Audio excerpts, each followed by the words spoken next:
இந்த பதிவு வந்து சவிதா இன்ஜினியரிங் காலேஜில் பணியாற்றுறீங்கள, இறக்கமே இல்லாத அந்த ஹெச்ஓடிக்கும் அந்த டீனுக்கும் உங்களுக்காக தான் இந்த பதிவு.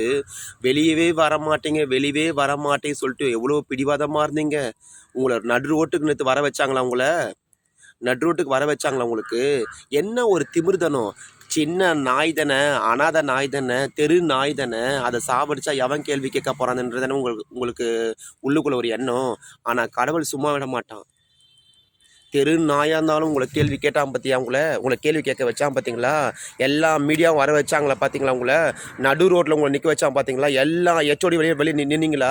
நான் என்ன ஒரே ஒரு கேள்வி உங்களை கேட்குறேன்னா, பாடத்தை புகட்டக்கூடிய ஒரு பேராசிரியர், ஒரு ஹெச்ஓடி, ஒரு டீன் உங்களுக்கே ஒரு இறக்க குணம் இல்லாமல் இருக்கும்போது எப்படி உங்கள் கூட உங்ககிட்ட படிக்கிற ஸ்டூடெண்ட்டுக்கிட்ட எப்படி இறக்க குணம் எப்படி இருக்கும்? எப்படிங்க இருக்கும்? அதனால தாங்க அந்த பூனையை எடுத்து நான் மேலே தூக்கி அடித்தான். ஏன் எக்ஸாம் முடிச்சுட்டு அந்த பசங்கள்லாம் போயிட்டு அந்த பெஞ்சை எதுக்கு சூறாடினாங்க?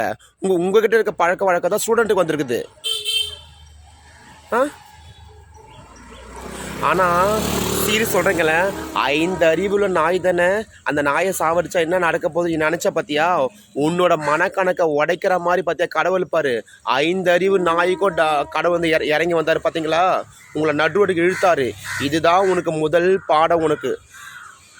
முதல் பாடம். இதுக்கப்புறம் நீ வாழ்க்கையில் ஒரு மிருக ஜீவன்கள் கூட நீ சாவடிக்கூடாது. ஆனால் ஹாட்ஸ்அப் அந்த தம்பிக்கு அவர் பண்ணார் பார்த்தீங்களா? உங்கள் கண்ணில் விரல விட்டு ஆட்டினான்.